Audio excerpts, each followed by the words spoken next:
Okay, let's talk about something that drives managers crazy. Why do good people, the ones you totally trust, sometimes just ignore the rules? It's a huge puzzle, right? Well, in this explainer, we're going to dive deep into the psychology behind all this. We'll figure out why it happens and, maybe more importantly, what we can actually do about it. I mean, this is the real question, right? You've got the policies in place, you did all the training sessions, and yet people are still cutting corners. It's so easy to just chalk it up to them being lazy or maybe a little rebellious. But honestly, the real story is way more complicated and a lot more interesting. And just to give you a sense of how big this problem is, check this out. A recent Gartner survey found that a staggering 87% of employees have felt confused by company policies just in the last year. 87%! So this isn't about a few bad apples. We're talking about a massive, system-wide problem. So to really get to the bottom of this, we need to get one thing straight. Most of the time, rule breaking isn't malicious. It's what researchers call an intentional yet non-malicious violation. Sounds complicated, but it's not. It just means an employee chooses to break a rule, but they're doing it to be better at their job. They're trying to hit a deadline, help out a customer, or just get things done. Their goal is actually to help the company, not to cause trouble. All right, so that brings us to our first big section.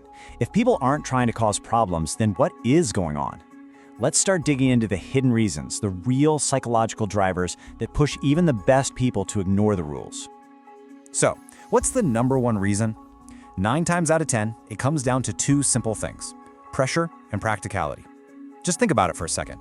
You've got a crazy deadline, stress is high, and there's this rule that just feels like a roadblock. When push comes to shove, what are you going to do? You're going to prioritize getting the job done over checking off every single box. It's just human nature. There's this great example where an employee was asked why they skipped a cybersecurity step. Their answer was perfect. They just said it was to better accomplish tasks for my job. See? They weren't saying, I don't care about security. They were thinking, I have to get this done now, and this rule is slowing me down. It's a totally practical decision in that moment, even if it's a risky one. And it's not just about what's going on in our own heads. What our coworkers do, that plays a huge role. One study found that almost half of all workers said they'd break a rule they thought was impractical, but only if they saw other people doing it too. When they're on their own, that number drops way down. It's that classic everybody else is doing it mentality. And before you know it, breaking the rule becomes the new unofficial rule.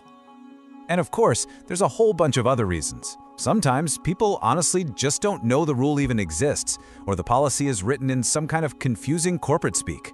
Then you've got good old complacency, right? If you've been a rule 10 times and nothing bad happened, why would you think the 11th time is any different? And let's not forget low morale. When people are checked out, they just stop caring. Or even worse, a culture of fear, where it feels safer to just break the rule than to speak up and say the rule itself is the problem. Okay, so we get it. People have their reasons. But what happens when things go wrong?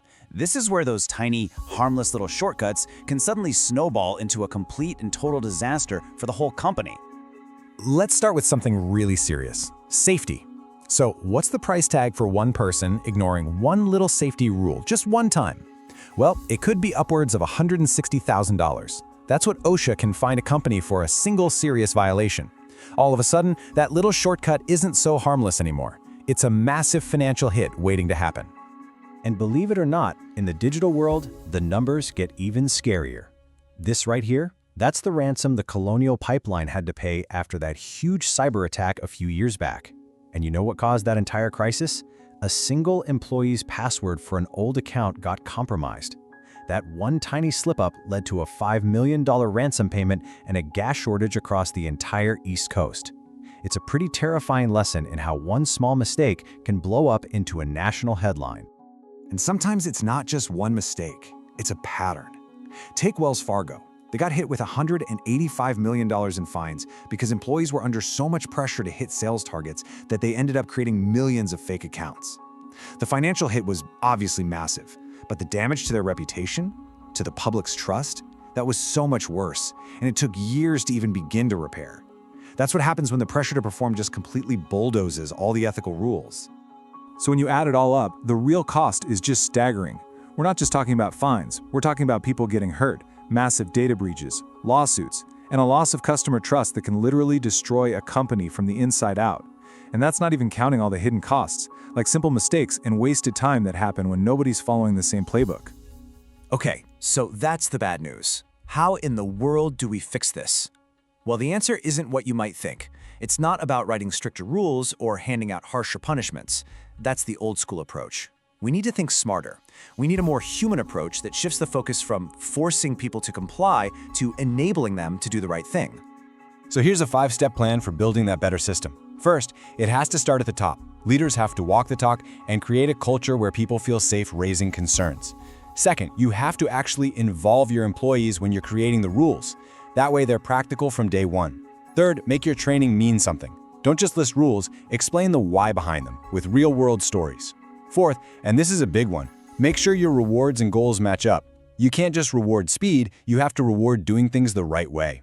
And finally, you need genuine accountability, with clear consequences, but also a system where employee feedback actually leads to improvements. You know, when you boil it all down, the entire mindset has to change. We have to stop asking, how do we force our people to follow the rules, and start asking, how do we make it easy for our people to do the right thing? That one simple shift changes everything. It turns compliance from a battle into a partnership. And that really brings us to the big takeaway here. If you want to get compliance right, you have to put people first. It's the foundation that everything else is built on. And this really shows the two different worlds side by side. You've got the old mindset, which is all about enforcement. It's focused on punishment, rules coming from the top, and just reacting after something bad happens. But then you've got the new mindset, enablement. This is all about building a positive culture, getting employees involved, and fixing systems before they break. It's proactive, not reactive. You know, one of the sources we looked at said it perfectly. Compliance is, after all, by people and for people. Get that part right, and the rest will follow. And that's really the heart of it, isn't it? This isn't about a dusty old rule book. It's a human system. And when you build that system to support your people, they'll support the rules in return. It's that simple. So, we'll leave you with one final question to think about. Take a hard look at your own workplace. Are your rules and policies designed to enable people, to help them do great work safely and ethically? Or are they just there to enforce, to catch people when they mess up?